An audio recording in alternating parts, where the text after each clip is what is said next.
Olá pessoal, tudo bem? Professora Júnia. Vou falar sobre a segunda fase da LMG novamente, não é? Aqui dando algumas dicas sobre a prova discursiva, falar sobre o nosso curso. A gente tem, para algumas especialidades a gente já finalizou praticamente todo o curso, para outras especialidades a gente finaliza agora até a próxima semana, que é o que já é final de março, provavelmente sim. Por quê? Porque a gente já tem alguns resultados da LMG, né? A LMG já agendou, pré-agendou já a segunda etapa, tá? Se vocês forem hoje, que ver, olha só, ao portal da FUMARC, está exatamente no momento, dia 14 de março, acho que é isso. Aqui está deixando claro que a previsão de divulgação de resultados da primeira etapa é no dia 15 de abril, então ali você vai ter aquele resultado preliminar para poder recorrer, tá certo? Se você se julgar injustiçado, obviamente. E as provas da segunda etapa serão realizadas a partir da segunda quinzena de maio. Então eu acredito, gente, que a FUMARC vai distribuir, tá certo? Estas provas da segunda etapa por mais de um final de semana, tá? Porque são muitas áreas de especialidade, então acredito que sim, tá bom? Então, eles vão divulgar essa data com mais certeza assim que divulgarem os resultados da primeira etapa, tá? No dia 15 de abril vocês vão saber exatamente a data. Antes disso, não. Ah, Júlia, por que demorou muito? Vamos dizer assim, justificativa oficial, não é, da FUMARC foi sobre o quê? Foi a quantidade de candidatos inscritos, não é? Ela justificou também falando sobre a quantidade de especialidades. Realmente, desta vez, neste ano, a gente houve o quê? A gente teve registrado um número muito alto de especialidades. Candidatos inscritos também, mas muita gente não foi fazer a prova, tá, pessoal? Muita gente não foi fazer a prova. E daí, da minha experiência, né, de mais de 20 anos trabalhando com concurso público, o que eu posso dizer para vocês? Ó, isso aqui já é o site da Assembleia, tá? Se alguém estiver procurando resultado, vou dar o mapa da mina aqui, porque tá um pouquinho escondido, então eu vou mostrar. Quando você entrar no site da Assembleia, né, você vem aqui, peraí, só para te ajudar. Desce a página, vai lá pro final, aí encontra aqui, ó, transparência, mais transparência, tá escondido, né? Tá escondido. Aí vem concursos públicos e aí você vai ver aqui as informações sobre a segunda fase da FUMARC, tá? Geralmente eles publicam aqui primeiro, antes de publicarem no portal da FUMARC.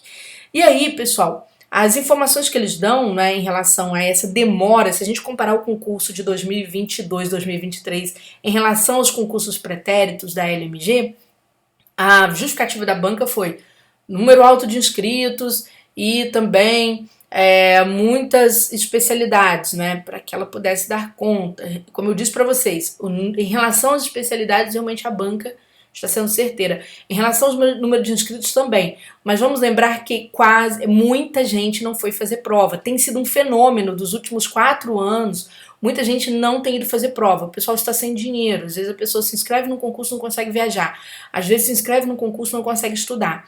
Então tem toda essa realidade por trás dos concursos agora.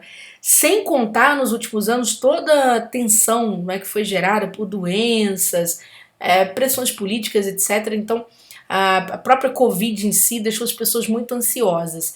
E aí muita gente, o concurso público é um gatilho, então muita gente não tem conseguido completar o ciclo, infelizmente, né, lamentável para essas pessoas, bom para quem aproveitou o período, tá? Em relação a isso, Júnior, com toda a sua experiência, o que você acha que vai acontecer? Olha, gente, a meu ver, se você conseguiu nota mínima, porque já tem gabarito, tá bom? Isso aí você já sabe. Se vocês conseguiram nota mínima, eu já entraria estudando. Veja que aqui existe uma relação de candidatos eliminados. Que relação é essa para você não passar mal? É a relação de candidatos que marcaram o gabarito em duplicidade, não é que erraram o gabarito, acontece isso, tá? Ou que no dia do concurso aconteceu algum sinistro com esse candidato, qualquer coisa assim, então ele está eliminado. Ainda não é resultado de quem fez prova, entregou o gabarito bonitinho e tal, tá? Então não é isso, tá bom? Então esses são os primeiros apontamentos. Também em relação a dicas gerais, porque eu falei, né? O meu curso está sempre em construção. Por que está sempre em construção? Discursiva, a primeira discursiva de segunda fase não é brincadeira. Você tem que levar o processo muito a sério.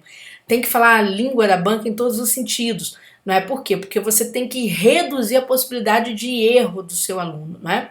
Então, gente, vou mostrar algumas coisas que são interessantes, assim, que a gente precisa amadurecer um pouquinho. Primeiro, a pensar, não é, na própria questão do edital.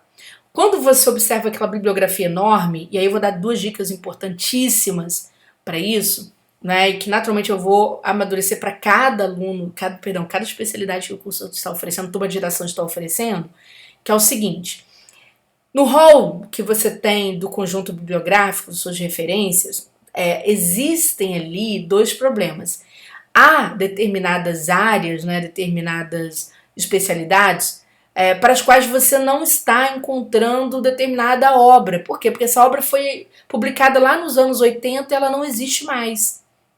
Então, eu no seu lugar, para evitar, não é, vamos dizer assim, uma dificuldade de igualdade, de tratamento de igualdade no concurso público, entraria em contato, escreveria para a FUMARC, escreveria para a LMG, né, para a comissão que faz o concurso, pedindo a eliminação daquela bibliografia. É importante que você faça isso. Por quê? Imagina, tem livro que está praticamente esgotado, não tem mais mesmo, não tem, não vai publicar e não existe. E quem por acaso tem esse livro não vai emprestar, isso é fato, tá? Então essa é a primeira dica.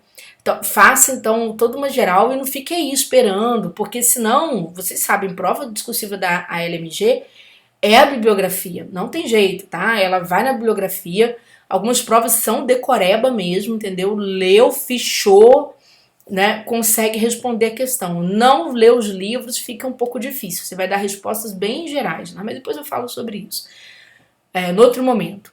A segunda questão importante é perceber no teu rol bibliográfico se você não tem nada ali que resuma a sua vida. Por exemplo, vou citar um caso. Consultor, né, administrativo mesmo. Deixa eu ver se eu deixei aqui o edital aberto para mostrar. Ah, não deixei. Mas não tem problema não, eu falo. Tem lá um volume, tá, muito grande de coisas para estudar. O que é interessante ali? Por exemplo, quando você chega no manual de integridade da CGE, já traz um monte de conceitos, daquelas bibliografias reunidas, resumidas, e de uma forma bem didática. Aí você acha que a banca vai ficar colhendo, não é, grãozinho ali, grãozinho aqui de bibliografia esparsa. Não, ela dá preferência para esses manuais mais condensados, entendeu? Então você tem que ter essa percepção também daquilo que te facilita a vida. Porque, por exemplo, um manual como esse, ele pode resolver muito do teu estudo, tá? Principalmente para quem não tem tempo, né? Nem todo mundo tem o mesmo tempo aí dedicado a essa fase, tá? Tudo bem? Então, essas são as primeiras dicas. A segunda dica, gente, é a percepção, né, da tarefa. Por exemplo, isso aqui é uma questão número 2 que a gente propôs para o consultor do processo legislativo, que é uma questão que trabalha com síntese, tá certo? Para o aluno produzir, não é? Aqui um resumo informativo com no mínimo 50, 80 palavras. Então, quer dizer, isso é baseado numa norma mesmo, tá? Para se chegar a este número. Ora, quando você pega um texto como esse aqui e você vai resumir, não é só encurtar o texto e contar a palavra. Primeiro você tem que ter uma noção de espaçamento. 50, 80 palavras são mais ou menos 5 linhas escritas. Então já te ajuda, né, na hora que você estiver ali correndo para você produzir. A segunda é perceber que resumo não é só encurtamento, resumo exige técnica. Técnica de quê? Você não trabalhar com, vamos dizer, com locuções verbais, você não trabalhar com voz passiva. Então o examinador, quando ele chega nesse texto aqui, por exemplo, ele começa a observar se você conseguiu eliminar, por exemplo, né, essa locução aqui. Entendeu? Então não é só resumir, ele vai analisar sim a aplicação de técnicas, tá bom? Vou pegar aqui outro exemplo, olha, esse exemplo aqui foi do consultor administrativo, né? E aí vem os comandos da banca, que pede para você citar e explicar, por exemplo, 2 princípios que regem a LGPD. Esses comandos são bem interessantes porque eles vão indicar uma forma de estruturação da questão. Quando a banca fala cite e explique, o que você tem que fazer primeiro? Primeiro citar, depois explicar. Por quê? Porque você será avaliado também em relação ao paralelismo e não vale a pena você perder, ganhar pontos em, por exemplo, conteúdo e quando chega aqui na parte de análise de sintaxe, você perder um ponto por erro de paralelismo na prova, não é? Que você tem ali naquela questão 15 pontos. E se isso suceder em várias questões suas, não é? Você tem ali um grande prejuízo, tá bom? Então, gente, essas são as dicas iniciais. Né? Quem gostar, quiser saber, quiser estudar conosco, abaixo desse vídeo tem todas as sugestões. E se você quiser se inscrever no canal também, tá certo?